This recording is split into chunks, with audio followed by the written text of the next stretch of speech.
Buen día, estimados alumnos. Mi nombre es Miriam Morales, soy abogada de profesión, soy la coordinadora de la Oficina de Prevención y Gestión de Conflictos de la Autoridad Nacional de Agua y el día de hoy quiero compartir con ustedes una charla acerca de conflicto social y desarrollo. Espero les guste. Muy buenos días. El día de hoy hablaremos acerca de tener algunas reflexiones sobre el tema conflicto social y desarrollo. En adelante hablaremos acerca de algunos puntos, quizás arrancar entendiendo cómo ha sido la evolución y el nacimiento del conflicto social en un contexto no solamente peruano, sino en Latinoamérica, hablar de estos antecedentes, en general como países latinoamericanos, qué rasgos comunes pueden tener acerca de este conflicto social, la relación que existe entre conflicto social y conflicto socioambiental y ver también algunas causas acerca de este tipo de conflictos como los socioambientales. Asimismo, vamos obviamente a hacer un énfasis en el caso peruano, las particularidades de qué cosa en el Perú entendemos como conflicto social y veremos algunas definiciones comunes que priman, como es el caso de la Defensoría del Pueblo o el de la Oficina Nacional de Diálogo y Sostenibilidad que pertenece a la Presidencia del Consejo de Ministros. Desarrollaremos un poco de los lineamientos y estrategias existentes y normativa que contamos en el día de hoy y finalmente haremos esa ligazón que tiene que ver el conflicto social con el desarrollo, partiendo de una propuesta que un conflicto puede ser una oportunidad. Ver qué cosa entendemos como desarrollo, cuál es la relación entre la prevención y gestión de conflictos y el desarrollo, y para tratar de concretar un poco más hablaremos de un caso particular que es el caso Quellaveco. Bien, iniciemos. Si queremos hablar del conflicto social en Latinoamérica, podemos darnos cuenta que al inicio, este tipo de conflictos se centraban básicamente al ser intraestatales, es decir, teníamos una serie de conflictos pero ligados básicamente al tema de guerras civiles, guerrillas armadas, etc. Esta era, digamos, la principal tipología. Pasando en una evolución, veremos que hay una disminución de este número de conflictos armados que se da en Latinoamérica y, por ejemplo, el día de hoy está considerada como una de las regiones más estables del mundo.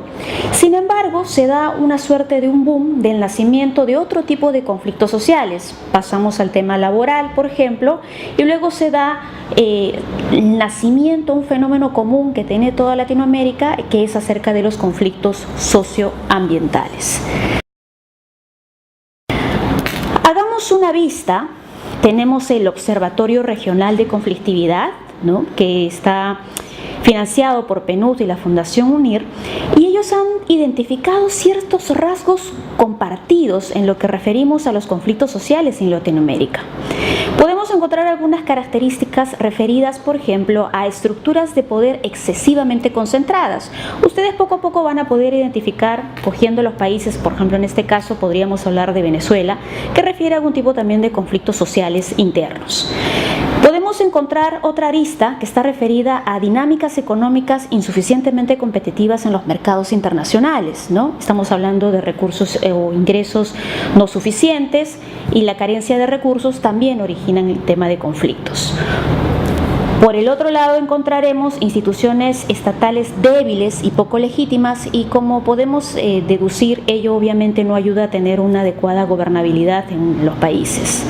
También encontramos problemas de gestión para controlar la criminalidad, por ende esto también desata otro tipo de conflictos en algunos de países latinoamericanos y quizás la más presente o la más común en varios de los países referido a pobreza persistente e inequidad, ¿no?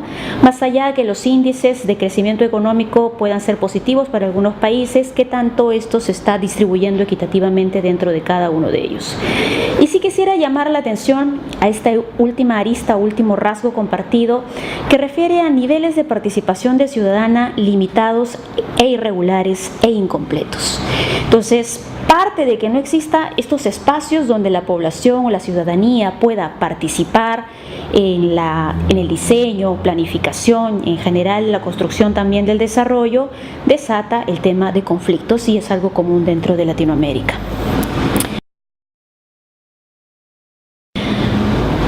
Entenderemos también que dentro de esta evolución Latinoamérica no ha sido ajena a este boom y crecimiento en la explotación de los recursos. En general, la riqueza de recursos que tiene Latinoamérica están ligados mucho al tema extractivo. Tenemos recursos como el oro, la plata, cobre, petróleo, gas, etc. Entonces, esto ha generado un crecimiento de la inversión extranjera directa. Esto significa que hace algunos años nos habremos dado cuenta que ha sido el boom extractivo, ¿no? En el caso del peruano, por ejemplo, de este proyecto Camisea, proyectos mineros que han estado realizándose, y en general también se ha tenido símiles en Latinoamérica, una misma evolución. Entonces, dado este rasgo extractivo, a la par, si bien se ha podido tener crecimiento económico, ha habido una suerte también de crecimiento significativo en los registros de temas de conflictos. Vamos ahora a compartir acerca de cuáles son estas causas de conflictividad, no solamente social, sino conflictividad socioambiental, porque ahora, para hablar de conflicto social, ya en gran medida y en gran parte, como lo veremos en adelante, es casi hablar también de conflictos socioambientales, dada la casuística, digamos, hoy en día. Entonces, ¿qué encontramos como causas de este tipo de conflictos socioambientales? Por un lado, la variable indígena. Existe participación débil por parte de comunidades campesinas, nativas y en general poblaciones indígenas. Ustedes habrán escuchado de mecanismos relacionados al tema de consulta previa, y si bien esto hay países en los cuales han suscrito el convenio o en algunos casos se ha desarrollado ley o reglamento, como es el caso peruano, lamentablemente no están siendo percibidos estos procesos de consulta previa como legítimos, ¿no? Entonces hay en general un involucramiento irregular, esporádico, frágil e incompleto. No se está percibiendo como una política fuerza dentro de lo que puede ser el Estado. Entonces, y las poblaciones, los que participan, tampoco no están observando este mecanismo con una cierta legitimidad o que sientan que tiene una cierta funcionalidad, y hasta podemos encontrar que hay distorsiones acerca de ello. Otra de las causas que podemos encontrar es esta distribución inequitativa de los beneficios económicos. Si bien la actividad extractiva y sobre todo la minera a través de canon dejan diversos recursos para el país y para las zonas también donde se realiza el proyecto, lamentablemente aún persiste una percepción de que no hay una claridad de cuáles son las cosas positivas a veces que te dejan este tipo de proyectos, qué cosas en concreto. Más allá de un monumento, la construcción de algunos apoyos que se haya tenido, apuntando al tema de sostenibilidad, resultados, está siendo difícil poder encontrar dentro de estos, ¿no? Entonces, esa, digamos, percepción que está dentro de los actores relacionados al tema de proyectos todavía no se está modificando, cambiando, ¿no? El día que creo yo que la minería o las actividades extractivas sean percibidas de otra manera y se visibilicen mejor los beneficios que puede traer, porque es cierto, trae beneficios, pero habría que ver de qué manera se pueden repartir equitativamente, sobre todo para las zonas que son afectadas de manera directa.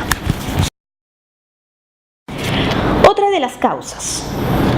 Encontraremos que hay una falta de capacidad aún de regulación y supervisión para gestionar, medir y revisar impactos ambientales. En general, la normativa ambiental sigue siendo nueva, ¿no? Estamos en un proceso de implementación sin duda, hay grandes avances que se han podido dar, pero todavía hay muchos temas pendientes. Por ejemplo, la dificultad de contar con líneas de bases ambientales y sobre todo líneas de bases sociales. Cómo medir los impactos que puede tener antes de que se desarrolle un proyecto, cómo mitigarlos, y no solamente ellos, sino cómo fiscalizar, cómo supervisar, cómo sancionar, ¿no? Entonces, estamos en un proceso todavía que se está terminando de construir esas herramientas, procedimientos, reglamentos, manual de buenas prácticas, etcétera, relacionados al tema de regulación y supervisión. Ahora, Ahora, otra de las causas también que se están dando es un poco las acciones relacionadas al tema de cumplimiento de estándares de transparencia y responsabilidad social. Hay muchas iniciativas positivas que pueden estar desarrollando algún tipo de empresas, como el EITI, por ejemplo, que trata de brindar información a los actores sobre cómo se está invirtiendo los fondos sociales de cada una de las empresas o proyectos. Pero lamentablemente todavía, digamos, esto no es regular, no son muchas empresas en general que participan como iniciativas similares y hay bastante desconocimiento por parte de los actores en qué se está gastando estos fondos sociales que pueden ser creados por las empresas. Entonces, esa falta de transparencia, esa falta de acceso a la información genera ciertas suspicacias y alimenta esa percepción de la que hemos hablado de qué cosas positivas pueden dejarnos un proyecto extractivo. Otra de las causas está ligado también a las limitaciones del sector privado en el ejercicio de su responsabilidad social empresarial. Si hacemos un viaje por algunas de las empresas en relación a cuáles son sus políticas de responsabilidad social, podemos encontrar primero que no existe uniformidad. Depende de la visión que pueda tener cada uno de los líderes dentro de su empresa, porque podemos encontrar diferentes líneas ligadas a la filantropía, al cuidar el tema de la imagen y otras que sí hay un cierto esfuerzo de construir una suerte de proyectos e iniciativas construidas con la misma comunidad o los mismos actores, ¿no? Para tener una mayor eficiencia. Pero esto, digamos, no es común dentro de todo y a veces se hacen esfuerzos que simplemente pueden ser momentáneos o de corto plazo, ¿no? Entonces hay que poder ver cómo construimos políticas de responsabilidad social que tengan sostenibilidad en el tiempo. Y por último, me gustaría citar una de las causas que es el desencuentro y la tensión que hay entre cosmovisiones. Si bien hemos mencionado la débil participación de las comunidades y poblaciones indígenas, algo que debemos entender y que está muy relacionado también con el tema de construcción de desarrollo es la cosmovisión de los diferentes actores, que son los diferentes caminos, opciones que podemos considerar de qué creo yo que puede ser desarrollo o cómo creo yo que se puede construir desarrollo para mi comunidad, para mi ciudad o para mi empresa. Entonces, ahí hay una suerte de proceso de acercamiento que deberíamos de realizar a través de principios de interculturalidad, ¿no? Respetando al otro, reconociendo esa diferencia, pero que eso no involucre ni una superioridad ni inferioridad. Entonces, hasta acá podemos ver algunas de las causas de estos conflictos. Recuerden que estamos incidiendo un poco más en el tema socioambiental, dada nuestra realidad. Y voy a entrar ahorita a el caso particular de Perú. ¿Qué cosa encontramos referidos al tema del conflicto social? Partiremos de la pregunta de ¿qué es un conflicto? Obviamente el conflicto entre dos individuos o entre particulares no es lo mismo que un conflicto social. ¿Dónde está la diferencia? ¿Qué es lo que los separa? En el caso de Perú ha existido dos esfuerzos muy interesantes y reconocidos en cuanto a poner en blanco y negro las definiciones de conflicto social. La primera entidad fue la Defensoría del Pueblo, porque históricamente son aquellos que empezaron a hacer esfuerzos para sistematizar e informar cuáles eran los conflictos sociales que tenía el Perú. Entonces vamos a arrancar con la definición que ellos brindan dentro de su metodología, recordando que la Defensoría del Pueblo es una entidad, digamos, autónoma, que tiene ciertas funciones que busca el respeto de los derechos humanos. Entonces esa es un poco la lógica y el punto de entrada con el cual empiezan a mapear o definir el conflicto. Entonces, me gustaría que ustedes puedan reconocer ciertas palabras claves en las definiciones que voy a compartir. Por un lado, la Defensoría entiende conflicto social y dice, es un proceso complejo en el cual sectores de la sociedad, el Estado y las empresas perciben que sus posiciones, intereses, objetivos, valores o necesidades son contradictorios, pudiendo derivar en hechos de violencia. Palabras claves: proceso. Estamos identificando que un conflicto no solo es un momento, no es una toma de campamento, no es una toma de carretera, sino es un proceso, ¿no? Esos simplemente son momentos en todo lo que puede involucrar desde el nacimiento del conflicto hasta su final.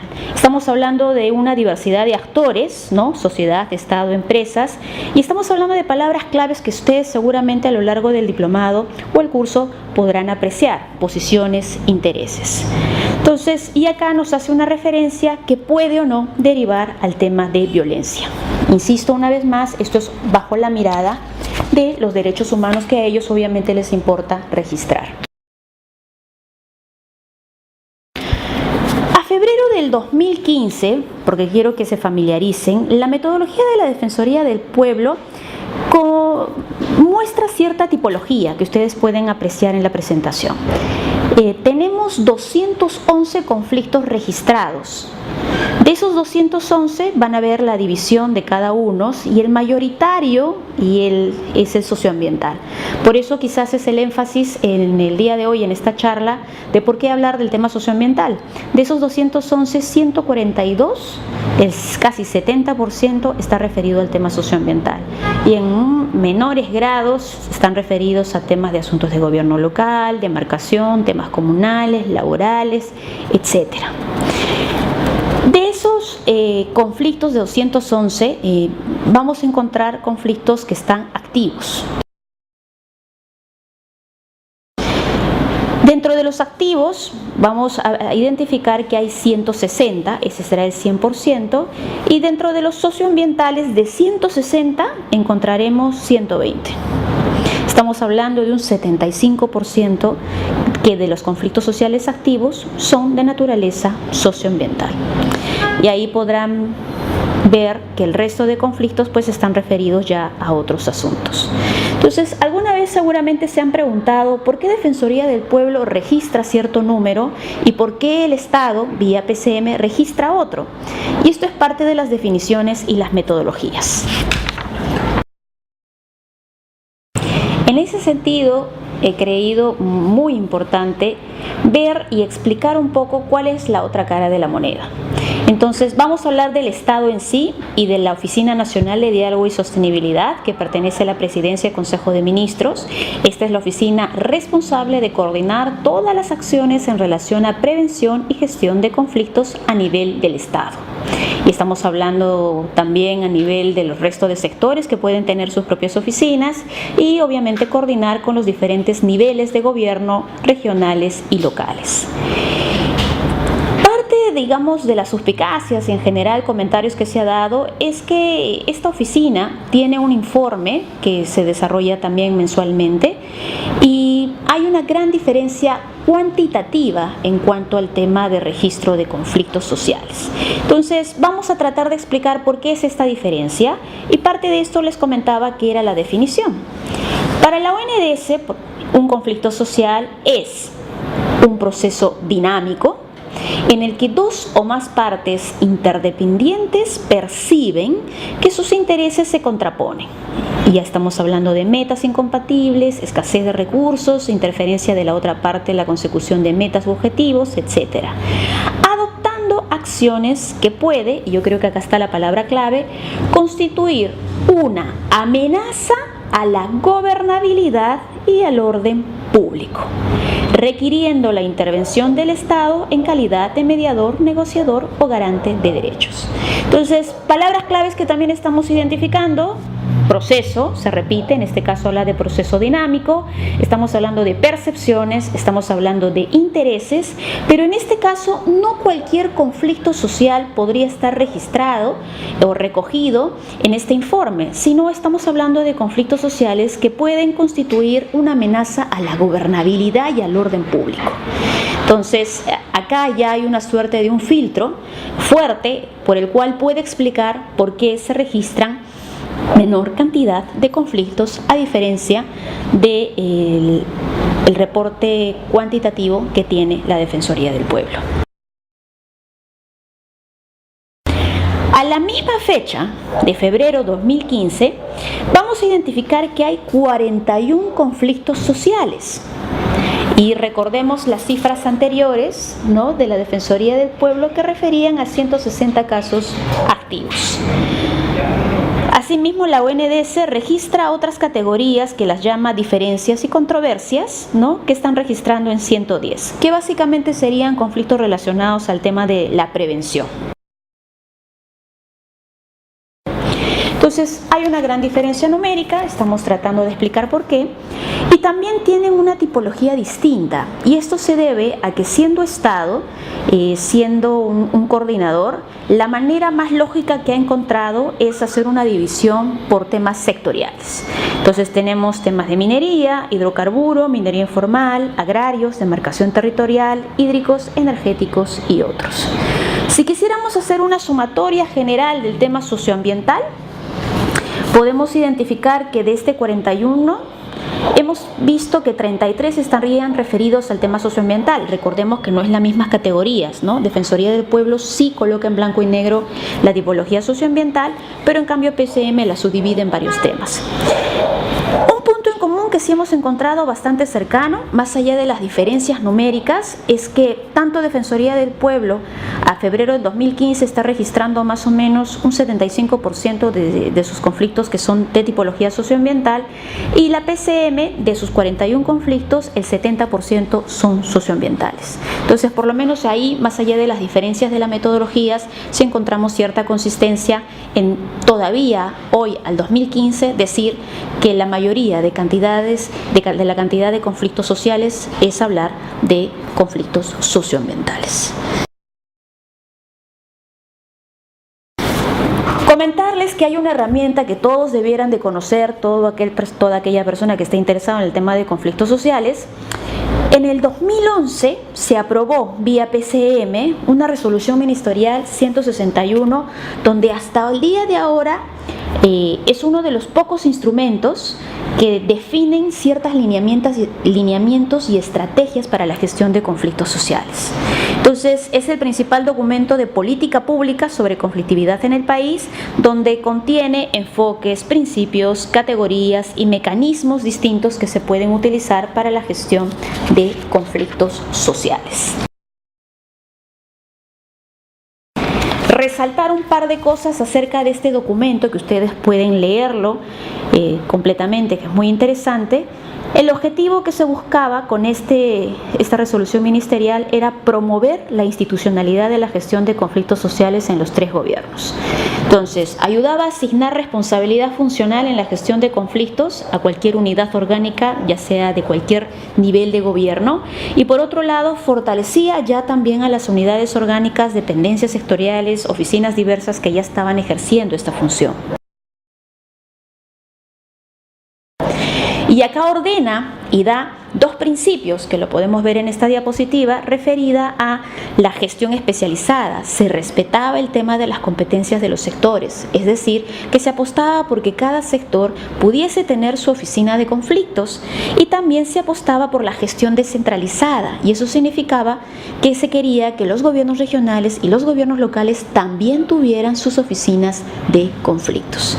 Entonces, apostaba por un sistema en el cual existe un coordinador que puede ser que desde PCM se realizaba esta función, pero respetando las competencias sectoriales y fomentando que esta actividad o funciones que se tengan en relación a la prevención y gestión de conflictos estén descentralizadas a lo largo del país.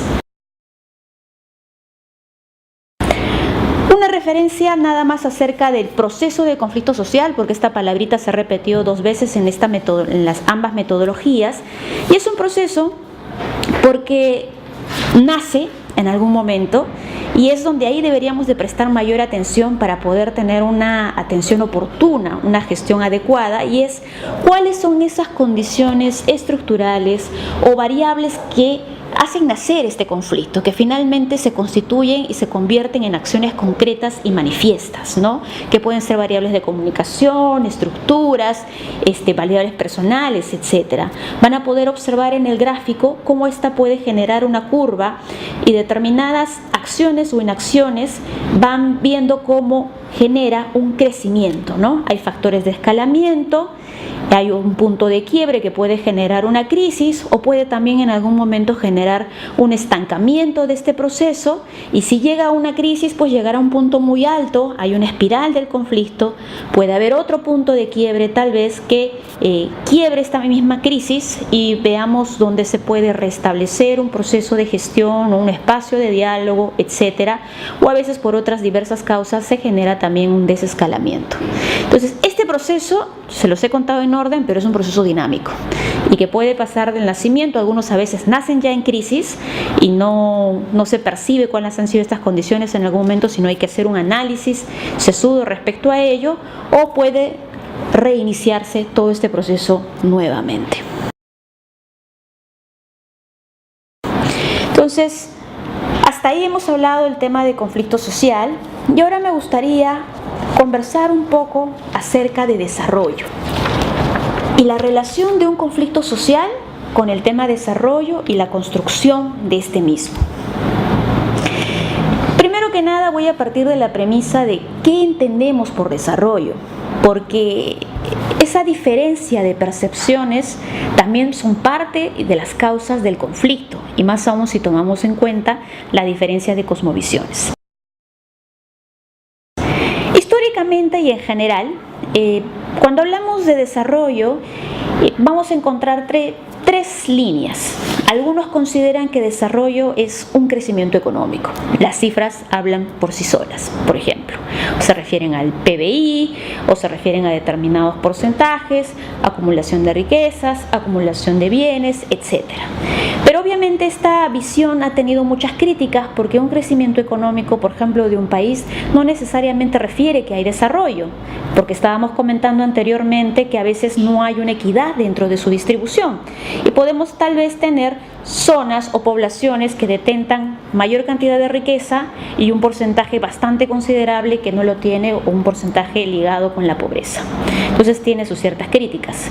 En la evolución del tiempo se ha hablado acerca del desarrollo sostenible, en la cual considera tres aristas, un punto de equilibrio de tres aristas, que es el de la inclusión social, desarrollo social, el crecimiento económico y también el desarrollo ambiental en general, ¿no? Un punto de equilibrio de estos tres, que lo que generaría es un desarrollo sostenible en todo caso.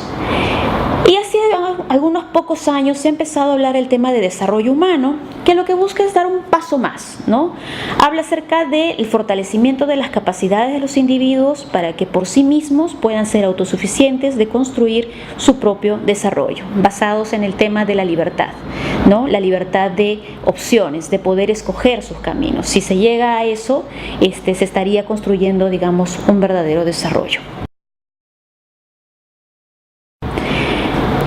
Fines de esta exposición quisiera centrarme, porque creo que todavía nosotros estamos en esta evolución y estamos mirando, creo yo, desde una perspectiva, espero, de desarrollo sostenible, ¿no? Y que no solamente nos hayamos quedado en el tema de que desarrollo es crecimiento económico, porque no es lo mismo, es simplemente una arista más. Entonces quisiera comentar que el desarrollo sostenible supone un desarrollo equitativo porque refiere mejorar la calidad de vida de la sociedad. Habla de que estos beneficios económicos deben de tener un impacto en la sociedad, por eso es que nos referimos al tema de inclusión social, ¿no? Esta percepción de que todos estamos siendo beneficiados, por eso de repente podemos considerar que hay desarrollo. Entonces hay que trabajar con el tema equitativo. El desarrollo sostenible asimismo también supone un desarrollo viable. ¿Y esto qué significa? Que si utilizo los recursos naturales, esto debe ser de una manera equilibrada. Entonces habrá que ver, digamos, pro y contra de cuánto me va a rendir económicamente esto y qué estoy perdiendo, sobre todo cuando hablamos de recursos no renovables. Entonces tiene que haber un equilibrio en ello, ¿no? Porque hay que velar por una preservación y regeneración de estos mismos.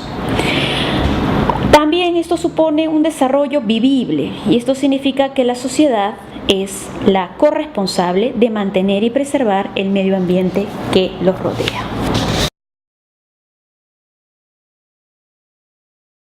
En este gráfico siguiente van a poder apreciar de una manera más didáctica lo que implica el desarrollo sostenible.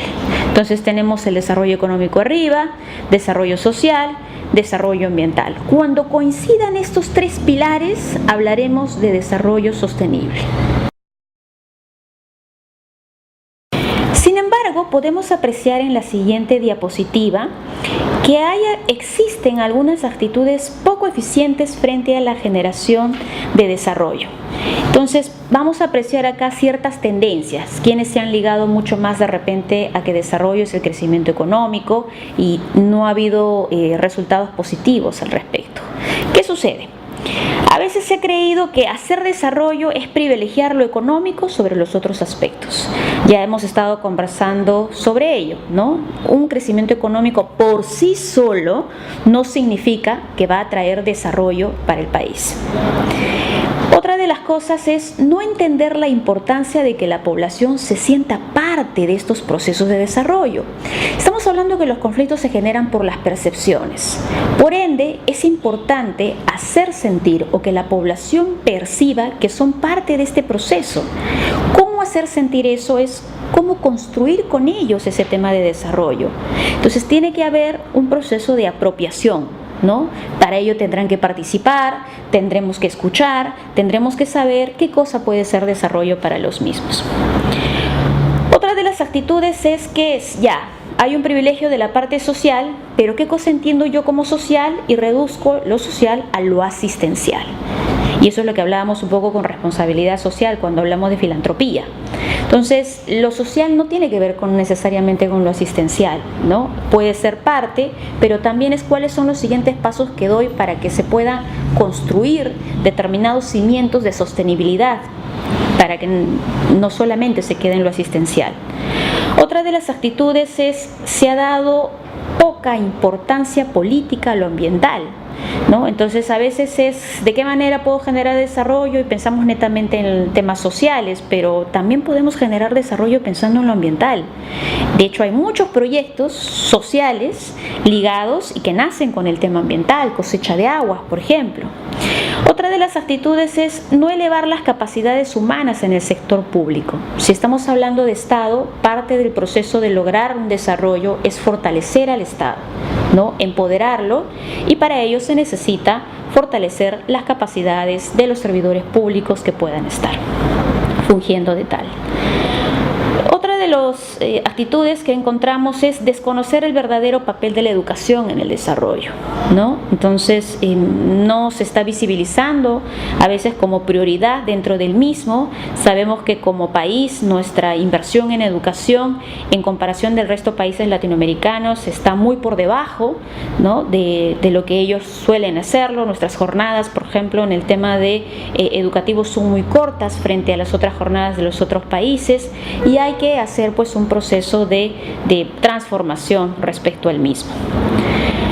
Considerar que una sola institución puede trabajar algún tema como educación, pobreza y ambiente solamente de manera sectorial, pues es una equivocación, ¿no? Hay temas que son transversales en general, y al tenerlos transversales podemos tener mayores posibilidades de generar desarrollo en los mismos.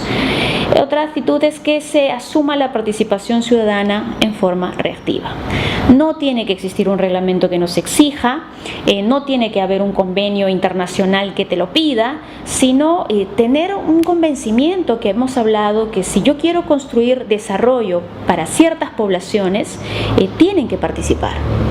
Y hay que generar esos espacios, y tiene que ser de mutuo propio y no solamente ver un procedimiento de acuerdo al reglamento o de acuerdo a la ley, que es lo mínimo que se puede hacer.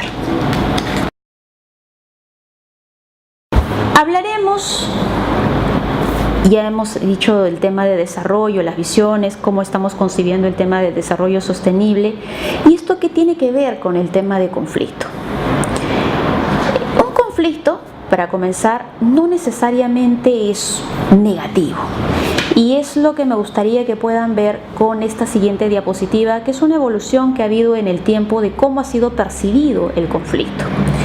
Por un lado, inicialmente, en la diapositiva pueden ver que tenemos una visión tradicional de lo que ha sido el conflicto. Entonces, en ese momento uno percibe el conflicto como algo que quisiera evitarlo, no es algo natural, simplemente lo quiere rechazar y lo evita. Ustedes de repente podrán ver ahora si esta visión aún sigue vigente para el caso peruano. Esto se supone que evoluciona en los humanos y vamos a llevar a la perspectiva de relaciones humanas y es donde aceptan la existencia del conflicto. Lo ven todavía como algo negativo, pero lo aceptan. Bueno, tiene que suceder. Sin embargo, esta visión tampoco es suficiente para poder tener una lectura quizás apropiada de todo lo que implica un conflicto. Y la visión interaccionista, que es la visión más actual, es aquella que nos muestra el lado bueno del conflicto, porque ya no solamente es un hecho natural, un hecho que lo acepto, sino es un hecho que puede generarme oportunidades de crecimiento. Cuando hay un conflicto, todo va a depender de qué tan bien yo puedo gestionarlo para que a partir de eso tenga unos resultados funcionales, acuerdos que sirvan, acuerdos que sean sostenibles y acuerdos donde yo sienta que, o la población o quienes hayan participado, sientan que se ha ganado más de lo que yo tenía antes de iniciar el proceso. Entonces, quisiera que recuerden que el conflicto tiene un lado positivo. El conflicto no es malo en sí. Malos seremos aquellos que no sabemos gestionarlo adecuadamente, por el cual terminamos o en crisis, o en heridos, o etcétera. Entonces, tomando en cuenta que la existencia del lado bueno del conflicto, habría que ver cuántas de estas diferencias, conflictos extractivos, socioambientales, conflictos sociales, han decantado en buenos puertos o en buenos acuerdos que a partir de allí se hayan generado ciertos lineamientos, pautas que permita pues crecimiento o cierta ganancia a los actores que hayan participado en el mismo.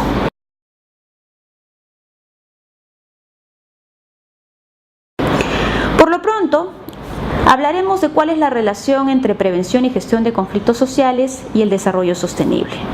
Por un lado, si existen conflictos que no están siendo adecuadamente gestionados, y más aún si los encontramos en ciertos niveles de conflictividad altos, no será factible que tengamos una gobernabilidad en el país.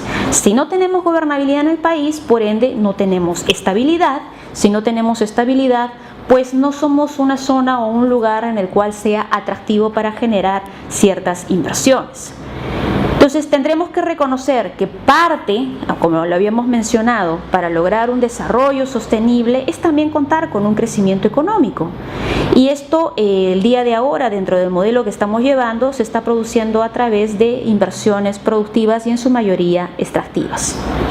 Entonces habrá que evaluar cómo podemos conciliar la pertinencia de que sigan desarrollándose este tipo tal vez de actividades, pero que se tenga un equilibrio y se tome en cuenta los temas sociales, la inclusión social y se tome en cuenta el tema de equilibrio ambiental, ¿no? Para tener este marco de lo que es desarrollo sostenible.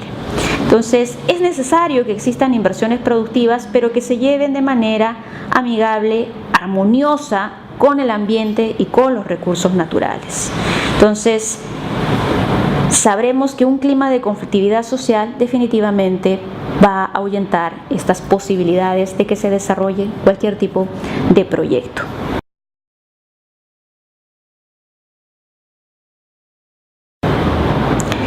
Ahora, también podemos encontrar dentro de esto que hay percepciones, como lo hemos ido mencionando, de dilemas por el uso de recursos, ¿no? Agua, tierra, referidos. Tenemos a veces esta percepción de esta oposición que hay, por ejemplo, entre agricultura, entre minería o agricultura, actividades extractivas en general. Entonces, esto en gran medida son percepciones. Lo que habría que buscar son buenos ejemplos de cómo estas actividades pueden vivir conjuntamente, ¿no? Y tenemos que reconocer que también el Perú es un país rico y diverso en los recursos naturales y lo que podría es aprovecharlos de la mejor manera, de una manera sostenible, insistiendo, y para que pueda tener ese aprovechamiento de manera sostenible, obviamente hay que prevenir conflictos. No solamente gestionarlos, ¿no? Sino estar en esa fase donde poder evitar que un conflicto decante en una crisis netamente, sino prevenir las consecuencias negativas que podría tener un conflicto. Entonces, para eso hay que trabajar políticas de cultura de paz, políticas de prevención y gestión de conflictos, que creemos que estamos en general, como dentro de Perú, se está construyendo, se están haciendo esfuerzos, tal vez no son suficientes, al día de hoy quizás no hay claridad, porque si vemos este documento de los lineamientos que se han realizado, que hemos hablado de especialización, respeto de las competencias, hemos hablado de descentralización, ¿qué tanto de eso que está en blanco y negro se está ejecutando el día de hoy? Porque el día de hoy también encontramos pues ministros que asumen esta función de prevención y gestión de conflictos, ¿no? Y dónde puede estar una coordinación, ¿no? ¿Cuál es el rol de PCM y cómo conviven con esto? Entonces, es importante tener una política del Estado que refleje el tema de la cultura de paz, de armonía y de concertación. Los conflictos sociales evidencian la necesidad de generar capacidades para el diálogo dentro del conjunto de los actores, capacidades del Estado, de sociedad civil, de las empresas, para poder lograr esta suerte de cultura de paz y armonía.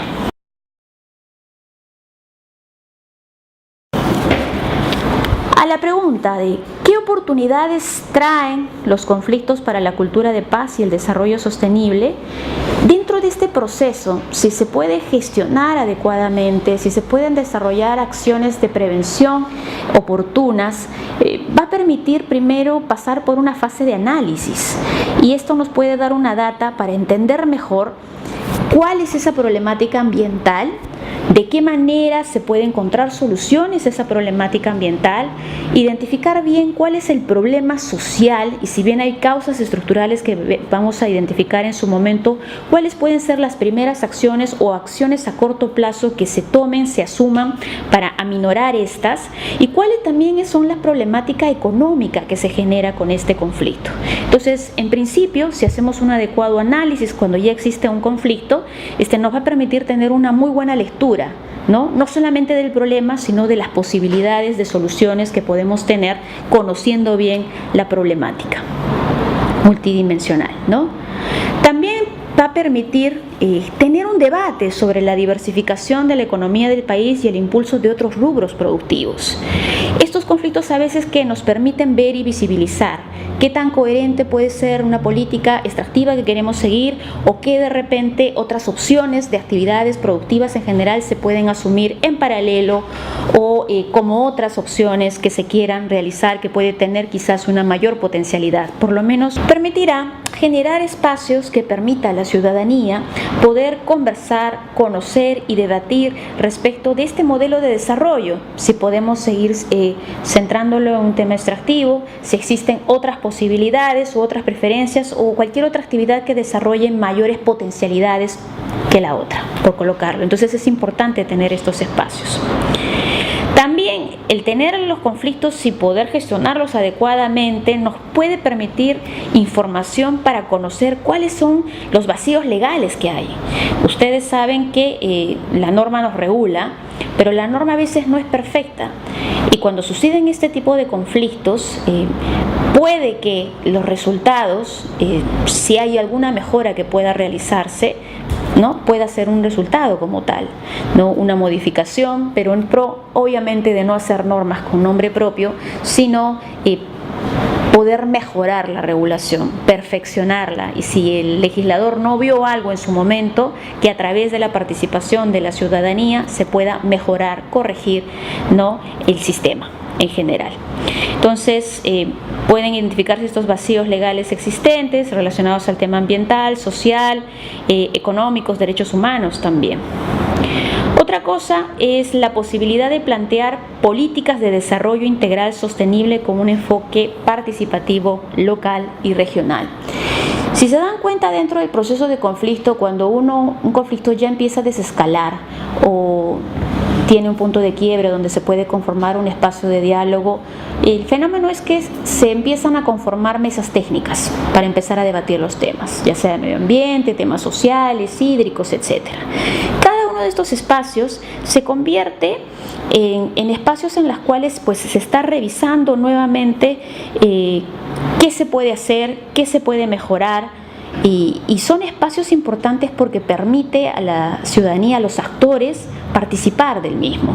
A veces hay procesos de catarsis que uno tiene que hacer, ¿no? Entonces ya el hecho de tener un espacio que la población simplemente diga lo que sienta, ya estamos teniendo un paso adelante.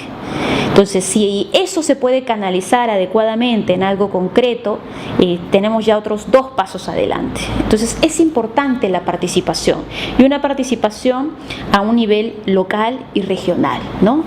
Dar un mayor espacio a esto. También nos va a permitir reflexionar sobre el rol que juega la educación en general en hacer posible la institucionalización de una cultura democrática, participativa, en equidad y de derechos humanos, ¿no? Que los considere. Entonces, parte de estos procesos de diálogo que nacen durante la gestión o intervención de un conflicto, también son procesos educativos en general de los actores, ¿no? Y que nos permite ya para futuras experiencias no optar por el primer camino que puede ser la violencia, sino entender que este tipo de espacios pueden funcionar, pero para eso hay condiciones. Por eso no es bueno desgastar la herramienta que es el diálogo, porque el diálogo no es el malo. A veces los malos somos nosotros, que a veces no sabemos utilizarlo adecuadamente, ¿no? Porque para ello también existen condiciones. Contribuye a generar conciencia ciudadana sobre la importancia de valorar los recursos naturales, vivir en un clima de paz y posibilitar un desarrollo sostenible. Entonces, ahí vamos a ver cómo un conflicto que al inicio parecía absolutamente negativo y que todos hubiéramos apostado por no tenerlo, dentro del proceso, si tenemos una adecuada gestión, una adecuada participación, sales con más ganancias de las que tú creías al inicio.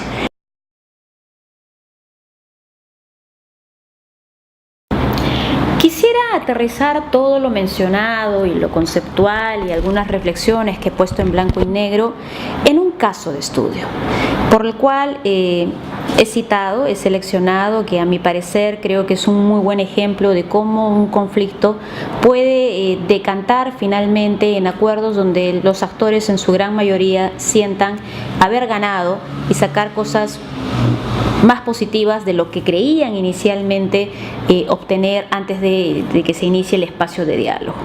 Me refiero al caso Quellaveco. Este es un proyecto minero de cobre que se quiere desarrollar en Moquegua. Este proceso de diálogo se ha sostenido hace 2 años más o menos, y en los cuales puedo decir que los acuerdos aún siguen vigentes, por el cual me permito citarlo de ejemplo.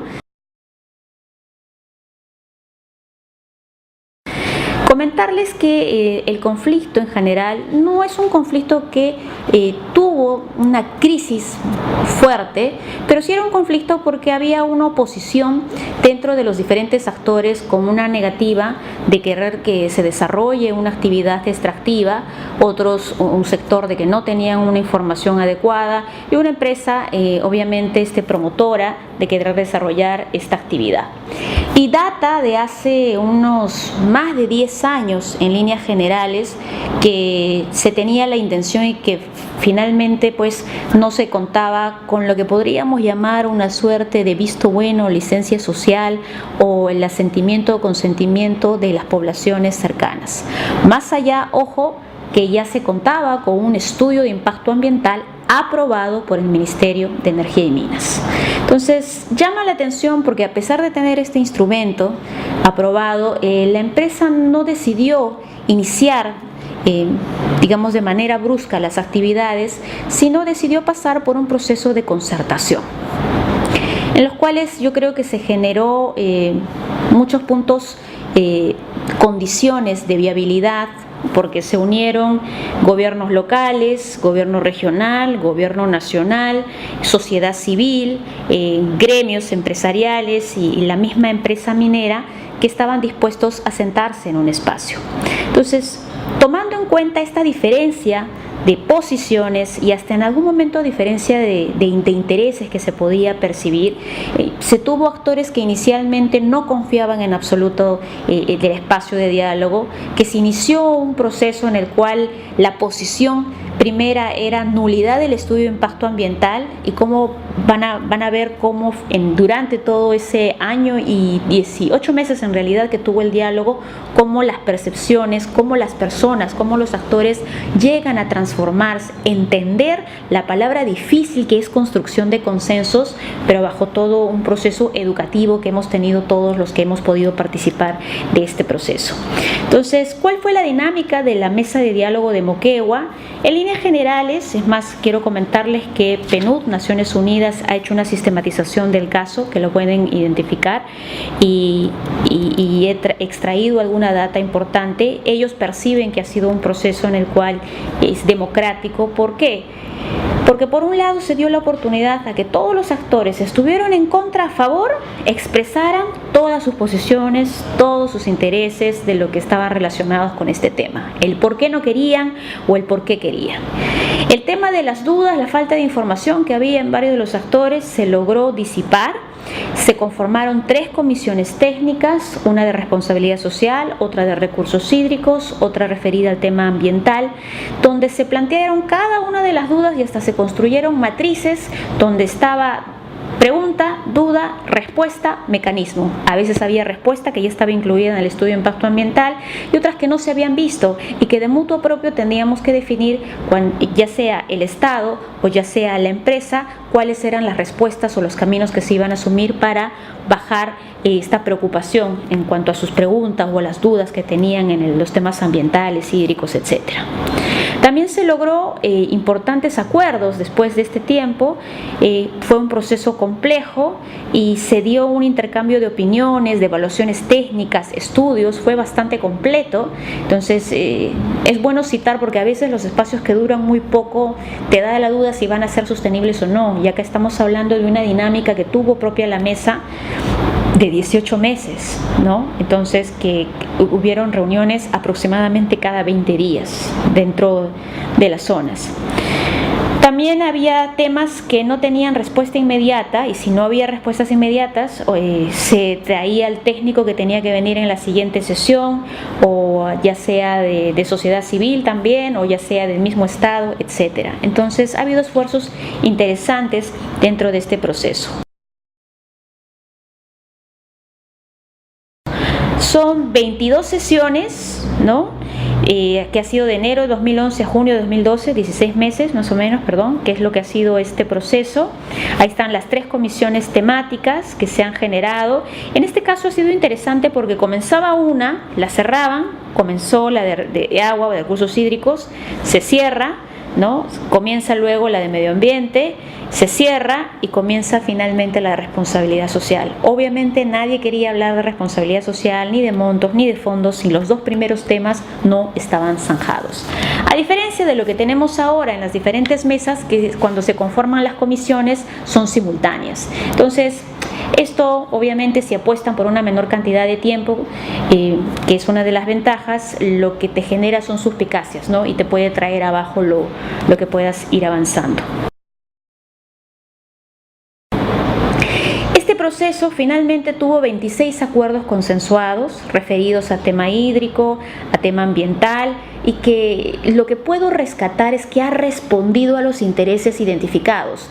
No sucede que simplemente presentas todas tus preocupaciones en el tema ambiental y finalmente tienes un monto de dinero que se va a usar, por decir ejemplo, en educación, sino en este caso es un proceso que hay una correlación entre los intereses identificados y las respuestas que se han dado. Entonces busca esa satisfacción de esas preocupaciones o esa satisfacción de esas expectativas. Asimismo, obviamente, había expectativas en cuanto a qué beneficios sociales y económicos podía brindar el proyecto, y lo que se logró es un compromiso de 100 millones, ¿no?, de soles para la constitución de un fondo, un fondo social de Moquegua, que en su gran mayoría va a estar destinado a construcción de obras o infraestructura hidráulica, ¿no?, como reservorios, por ejemplo. Los que conocen Moquegua sabrán que es una zona bastante seca, tiene una zona de valle, pero hay bastante territorio que no está siendo aprovechado. Entonces, esta alternativa, al llevar agua, digamos, a la zona, cuando se construya, esto generará mayor desarrollo para la zona. Entonces, este es un ejemplo, estimados alumnos, de cómo esta oposición, ¿no?, entre los actores de que se realice o no se realice un determinado proyecto, con marchas, con cartas en contra, declaraciones, etcétera, que medie todo un proceso de diálogo y un proceso que no ha sido nada fácil, porque hasta en algún momento hubo intercambios bastante fuertes, pero ya al final contábamos con la presencia de los diferentes miembros del Estado, porque hasta en un momento también el Ejecutivo dudó al inicio de poder sentarse, porque la iniciativa la llevó a cabo el gobierno regional, y es la importancia también de ver si se involucra el Estado en los diferentes niveles, la legitimidad que puede generar este espacio, obviamente con la importante presencia de la sociedad civil representativa, incluida la comunidad, ¿no?, y una empresa que esté también dispuesta a escuchar.